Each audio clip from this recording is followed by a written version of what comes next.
We are live. We are live. This is fantastic. We have been waiting so long. Welcome to week 1 of Navigating the Digital World. It's a program that's all about keeping your kids safer online. Let's see, look, and I have it pulled up on my phone. I can see we're streaming. Because this is interactive. We're gonna answer questions. If you have questions, that's why we're here. I am absolutely so excited. And I was holding this up. Yes. This is a beautiful, beautiful piece of art, really, that the Bark team and the Cricket Wireless team worked very hard to bring you, every parent watching. If you go into select Cricket Wireless stores, actually, you can get your own free copy of this. It's not in every store, but it's in some stores. So it's incredible. It's full of so many tips. And today, we're going to be talking about the first tip, how to be a good digital citizen. Yes, it starts with us. I am Chelsea Phillips Tafoya, and I am sitting next to the beautiful, the enthusiastic, and the very informed Bark CMO and online safety expert, Titania Jordan. Oh my gosh, she's the best. Yes, hi, I'm Titania Jordan. I'm also the mom of a 12-year-old. Yes. And we're going to talk about that as well. And I'm the mom of a 5.5-year-old. But before we do that, would you like to give a little introduction of Bark? Yes, thank you so much. So for everybody watching who doesn't yet know what Bark is, which is crazy, like why would you not know? But maybe you don't. Maybe you don't. You need it. Bark is tech that helps keep your kids safer online and honestly in real life. And what does that mean? Well, you go to bark.us/Cricket Wireless. We'll have a link for you. You sign up. When you sign up, you connect your children's devices and accounts. Over 30 social media platforms, text messages, email. I mean, we get it. Your kids are online upwards of 8 hours a day, and they're going to all kinds of places you maybe have never been or never seen. Hello, Snapchat. Yes. And our goal is to help surface issues that arise, because it's really not a matter of if, but when those issues happen. And so Bark Technologies will scan, will surface and alert you when your children have encountered these issues. And then not only is our tech going to bring you the problem, thank you, thank you for that, we're also going to give you best recommended next steps for how to address. So if your kid is being cyberbullied or cyberbullying someone else, because good kids make bad choices. Yes. If there are online predators or tricky people, if your children are struggling with their mental health, suicidal ideation, depression, anxiety, violence, drugs, you name it, these things are online. And if our kids are there too, you need Bark. And the thing about it, I think, number one, we don't want to say, oh, it's not my kid, or it would never happen to my kid, because then you end up saying, well, I never thought that it would happen to my kid. And also, I think that a lot of the time we're nervous to bring up some things. Yeah. We try to keep our children as long as possible, and I totally understand that. In the bubble. This day and age, parenting in a tech world, it's best to just go ahead and get in front of it and have those conversations beforehand, so when your kid is approached with these issues, they can handle it, and also they feel comfortable coming to you to handle it. That's so on point. We're going to be coming to you every Wednesday, 12:30 Eastern Standard Time, from the Bark Facebook page, and that'll be shared far and wide. And we want you to come and bring your questions. We're going to be checking periodically. We're going to be answering them both during the live and after, and for days to come, because that's the cool thing about Facebook is when it's up, yes, you can engage with each other at all times of the day and night. But this week, we are going to focus on digital citizenship. Yes, which starts with us as parents. It does start with us. So, Chelsea, I want you, if you feel comfortable doing so, of course, to be really candid with all of us and share what is your biggest struggle now when it comes to parenting in a tech world. Well, one of the things that I love about sitting down here with you is you have a 12-year-old, which totally frightens me, thinking of the fact that my daughter will become a 12-year-old. Right. But right now, she's a 5.5-year-old. And so a part of you wants to say, well, she's young and they're not into the tech and this and that. But I literally caught my 5-year-old on my phone taking pictures, and she opened my phone somehow. I don't know how she got my password. Well, I do know how, because she watched me. And that's my biggest struggle right now, is being a good example. Like I said earlier, digital citizenship starts with us. And they watch us, and they learn so much more from watching us than from what we actually tell them. My mom used to say, listen to what I say and not what I do, but that is not what the kids do. No, it's not. It's really not. And if you're constantly parenting from behind this thing, Yes. that is not ideal, nor is it effective. And so it does start with us. Our children are picking up on the nuances we convey even before they can walk and talk. And Yes. your child is 5. Now, I believe she can read, right? She can. Yes. And that's a whole nother world, because once Yes. children can read the comments, can type things in Google to search. Yes. Ooh, I have one for you. Okay. This is a funny one, Okay. right? So I took off YouTube Kids. It was Uh-huh. YouTube Kids, but still, I when I'm not there to monitor her on her iPad, so I Right. took off YouTube Kids off of her phone. And then what happened is she realized she could ask Suri to pull up YouTube. Oh my So gosh, I you saw can't her even watching videos. don't even say her name out loud right now. I'm You will telling summon you. her. I was just like, I was shocked, and I was asking her, like, why do how did you get this? I thought I took it off, and sure enough, she had her ways. So I'm telling you, don't let the fact that they're younger, or even if they are an older kid, but you just think that it wouldn't happen to your kid, don't let that stop you from doing your research, grabbing one of these, commenting below, and chatting to us fellow parents who feel your pain and are going through it at the same time. Absolutely. You know, another great shout out I want to give is to the Parenting in a Tech World Facebook group. Chelsea and I are going to be here, whenever we're awake. Yes. But there's this amazing group of parents, over 140,000 of them, that are part of this Facebook group called Parenting in a Tech World. You can go there and find community with other parents, get your questions answered, use the search tool and see what other parents have gone through. Really, really helpful tool that we highly recommend. So, Or even vent. Share stories with us. We like to laugh. That's the thing too, is I think at the end of the day, a lot of this can be really scary, but we're all in it together and you have to enjoy it. You don't want to approach your kids in a way of being scared of the internet or being, scared of being online and scared of social media. They need to feel comfortable and confident that you've given them the right tools to be able to navigate this. And so again, of course, it starts with you having the proper tools. that's right. And so bringing it back to digital citizenship, what does that even mean? Well, it means that it is our job as parents, and all of you as parents, to help raise responsible digital natives. We had MTV Yes. and the mall and like Tetris eventually. But Yes. we didn't have to worry about social media or the Snake. comparison trap or online predators. We just had to worry about like the creepy white van, in the mall. Like Yes. there's just so much more. And because of that, we are the first generation of parents that are having to raise children in this sort of world. So we have to educate ourselves, hence why we're here to help. Ask any questions you want. Yes. We have to educate our children much younger and much more frequently than you might think you need to. And then, it's not necessarily about keeping them in that bubble. Like, you can only keep them away from everything for so long, but talk to them in age-appropriate ways, often, and sit along beside them. You don't have to do that, like, literally, but when they want to explore an app, when they want to download a new game, when they would like to try out a new piece of tech, talk through them with it. Look at what they're doing through your parental lens so that you can identify certain dangers that they are just not aware of. Absolutely. What do you think are some, at least initial safety guidelines for being online, both as a parent and as a person for good digital citizenship? Yeah. So first and foremost, we just talked about this, but you have to talk to your kids openly, honestly, and frequently.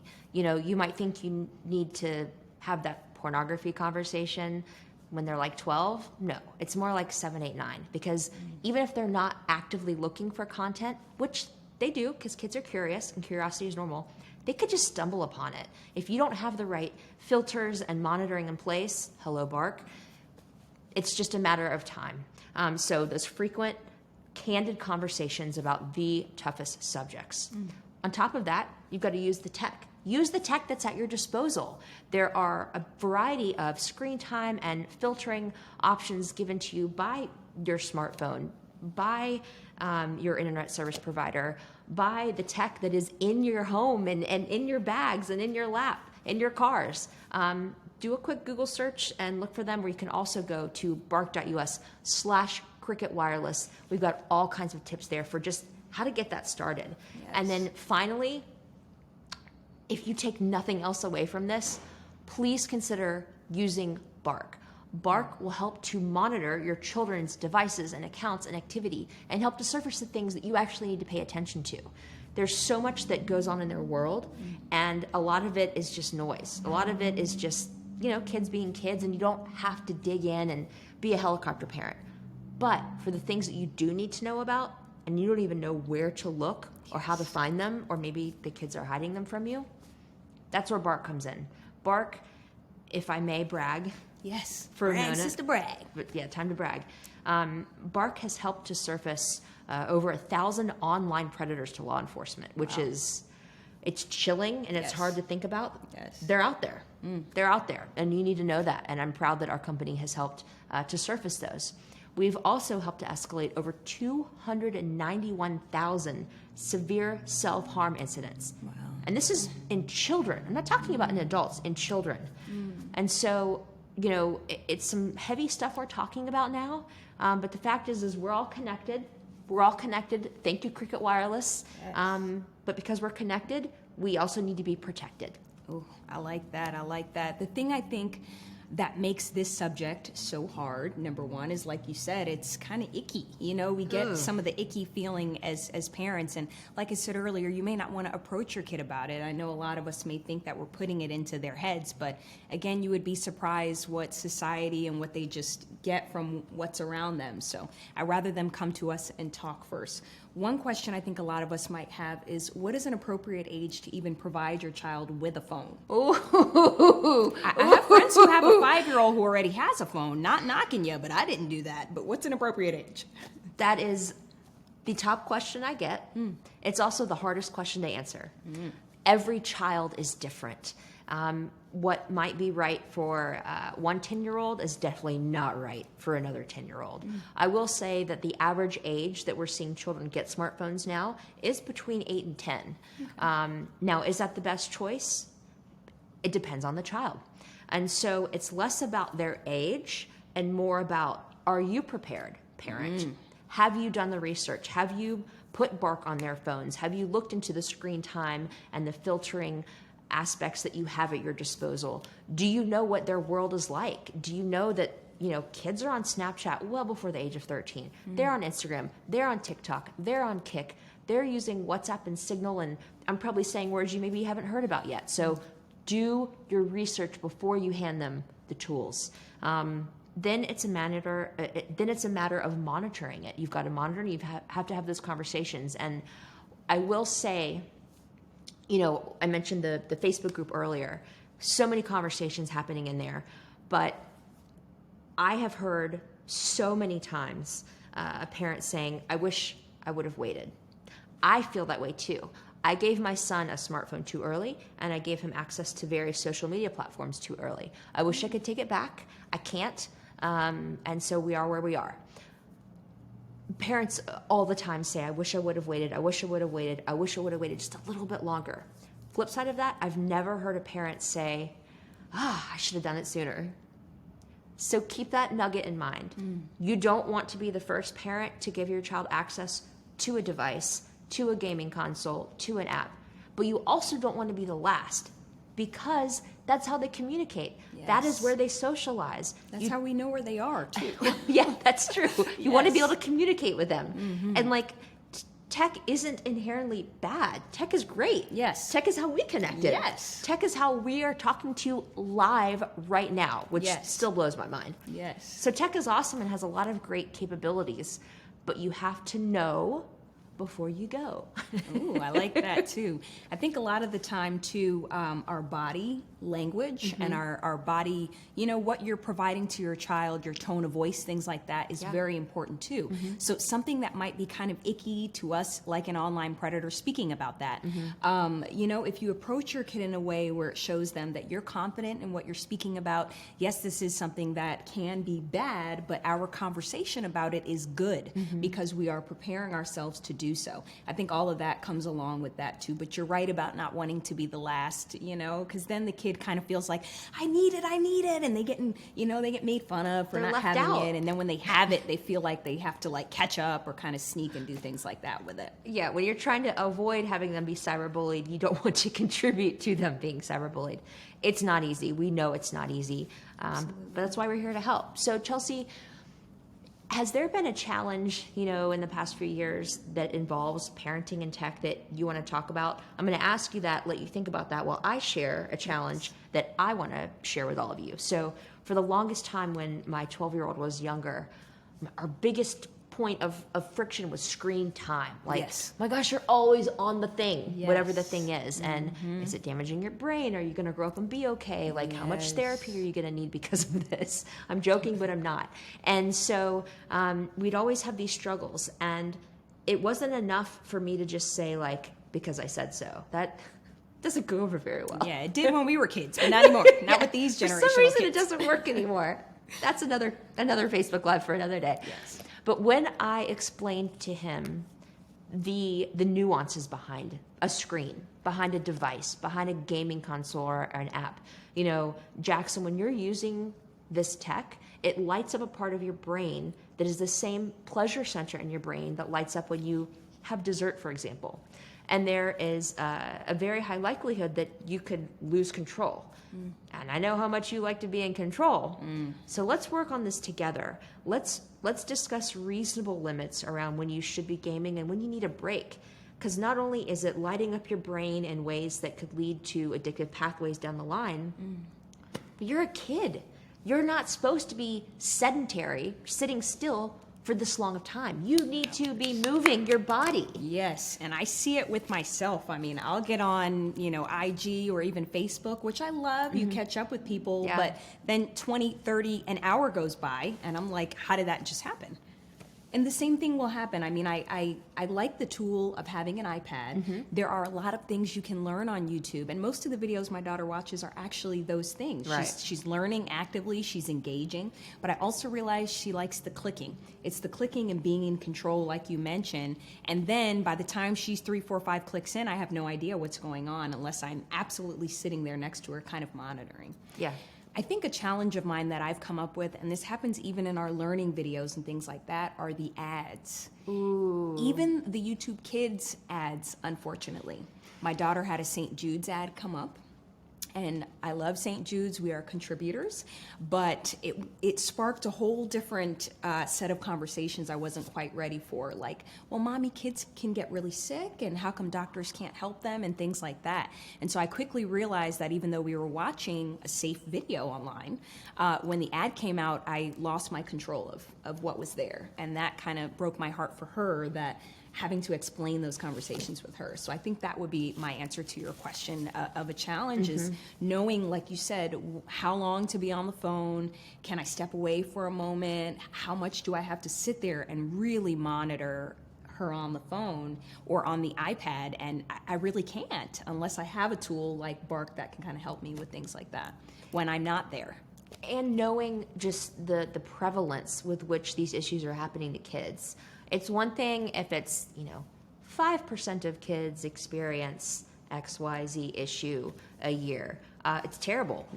Not even one child should experience the issues that Bark helps to alert for. But the fact is that it's in the 50s, 60s, 70s, and 80 percentile range that children are experiencing these really tough issues. So I've said it before, I'll say it again, it's not a matter of if, but when. So be proactive, educate yourself, empower yourself, and know that when you do decide to give your child access, you need a community, you need the right tools. Bark is part of that tool set that helps you when you are parenting in a tech world. Much like, does your daughter ride a bike? She does. Does she have a helmet? She does. Huh. Yes. How about that? Knee pads and elbow pads. That is such a good idea. And then when I let my son go to the beach, I make sure he has sunscreen. Yes. Because that's important. Protection. Right? Good Protection. parent.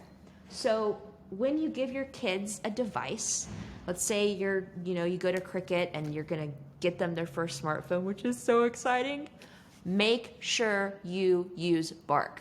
It's just like sunscreen, it's just like a helmet, and it will help you. So how does Bark work? If I download Bark on my child's phone, then what happens? Because I think a lot of the time also, even monitoring your kid's phone can be a sensitive topic. I think a lot of kids automatically feel like it's a you versus me, parents versus them. So how does Bark help with that? Totally. And that brings up another good point too of, when I first was talking to my son about Bark, he was like, I don't want you reading all my texts. Yes. And I was like, I don't want to read all your texts. And that's the great thing about Bark, is that Bark isn't going to give your parents, give me every single thing that my kid's doing online. I don't have time for that. I don't want to know that. Bark is only going to alert me to the most problematic issues. And so I explained to him, if you're on a text thread with your friends and y'all are talking about whatever, great. I'm not going to get, a list of all of that. But if you're being severely cyberbullied, if you're struggling with, at the time I could talk to him about suicidal ideation, if there's a creepy adult trying to talk to you, I'm going to get an alert. And as your parent, I don't think you would argue against that happening. It is my job to keep you safe, not only in our house and in this world, but in your virtual world too. And he got to be cool with it, especially because there are levels of severity. You can actually customize the Bark alerts that you get. Wow. Okay. So when he was like 9 and 10, besides online predation, one of my biggest worries was, bad language. Yes. Which is, I'm laughing about it now because that's so not the biggest thing that we're worried about now, now that he's 12. But then it was profanity. And as he got older, we actually together went into the Bark dashboard and sat down and looked at all the things that Bark alerts about. And we slid that profanity toggle over from everything to just most severe, because he had graduated. Yes. But when it comes to the mental health issues that we alert for, he was like, you know what? Yes, I think you should have insight into this aspect of my digital world. And I was like, well, yes.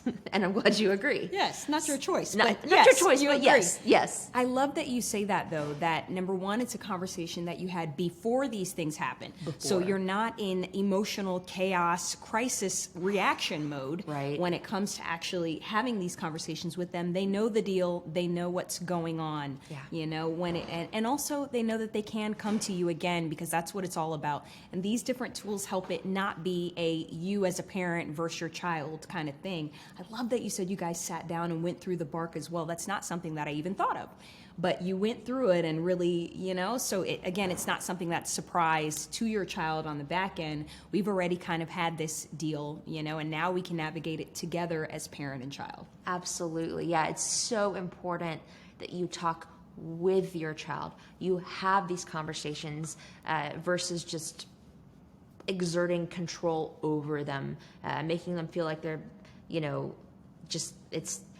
that it's not going to be productive or conducive to making sure y'all have a lovely relationship. Yes. I think, too, what Bark also helps to enable, if you approach it in a proper way, is to let your children know that it's not about not trusting them. You actually do trust them. Right. You do trust them to be online. You do trust them to be able to navigate, to have a cell phone or an iPad. And this is just like you mentioned, the extra helmet or the extra sunscreen for protection, to be able to trust them and give them that opportunity to do that. Absolutely. And it's not that you don't trust them, but you don't trust every single person in the whole entire world that they now have access to. That's a really cool point to point out. Yes. I know that we're running out of time. We've got about more to say. I know. We have 6 more minutes left. So I wanted to jump ahead to page 1 in this amazing digital world guide, where we're talking about specifically how to be a good digital citizen. And while I don't want to give away everything in here because there's just so much goodness, I would like to talk about these 4 quick tips before going online. So why don't you read the first one? All right. Keep your personal info private. Yes. So we talk about PII a lot. That's personally identifiable information. Yes. When you do allow your children to go online, let them know that it's so important not to give out their real name, where they live, their age, their school, where they play sports, their date of birth. All of that stuff, tricky people, aka adult online predators, could use that against them. Absolutely. And it's so easy to do, I'm here in or wherever. So those conversations are really important, because sometimes we don't really realize that we're sharing personal info. And online friends can just seem really nice. Yes. But we don't always know what's behind that friendliness. Absolutely. All right, I'm going to read the second one. Never send photos of yourself to someone you don't know in real life.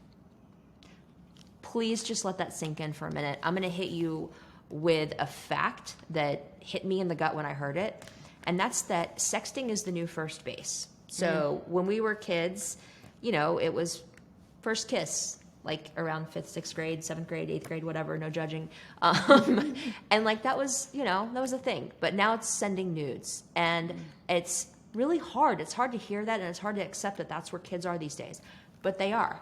What you need to know, what you need to tell your children when they are at an age that you deem appropriate to talk about this with them, is that actually having nude photos of children on a device is illegal, and certain states can carry some pretty hefty ramifications. And so it might be what everybody's doing, but it's not what you need to be doing. So have that conversation with your child. And also, even if you delete them off your phone, but you've put them on the internet, there's no going back from that. We gave a concrete example before, and I loved it.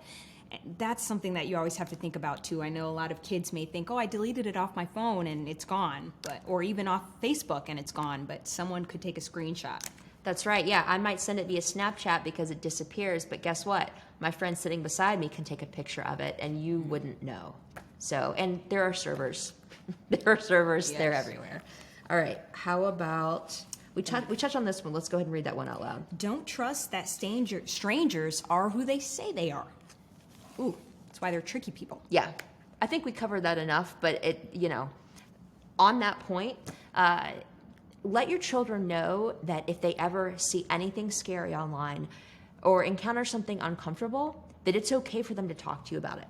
And your first reaction isn't going to be to yell at them, to take away their device, to take away their access, to punish them for surfacing this thing. Instead, thank them for bringing this really tough, hard thing to you, and let them know that y'all will navigate this together. Yes, you can let them know they're not alone in it too. No, I think no, a no. lot of people feel like they might be the only one, but that's not the case. It is definitely not the case. And then I will read the fourth one out. Tell a parent if something makes you feel uncomfortable. We have just touched on a little nugget of a little snippet of one page in this Navigating the Digital World series. And we're so thankful that you have joined us, that you're here with us. We've thrown out this URL a couple times. I'll throw it out again. bark.us/Cricket Wireless, where you can consume all kinds of videos. Get more Chelsea. Yes. More Chelsea, like more cowbell.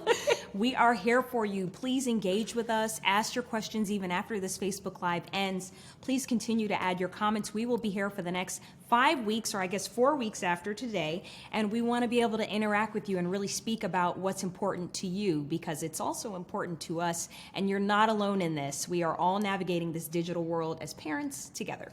That's so true. You know, there's a lot happening in the world right now, especially on this topic. So we know it's top of mind. We know it's weighing heavily on your heart. We are not afraid to talk about the tough things because we are actually living this. Again, Two Moms in Tech, we are here to help. And I just want to say thank you to Cricket Wireless for being on the forefront of bringing Bark to its user base. You know, Cricket Wireless is letting its user base get Bark Jr. for free, like for free. That's an amazing deal. There is no reason to not take advantage of it. So thank you, Cricket Wireless. Thank you, Bark. Thank you to everyone who's watching, and we can't wait to see you next week. Yes, keep the conversation going throughout the whole week, but we will be back next Wednesday at 12:30. This is Chelsea Phillips Tafoya. And to Tanya Jordan. With this collaboration of Cricket Wireless and Bark. Thank you for watching.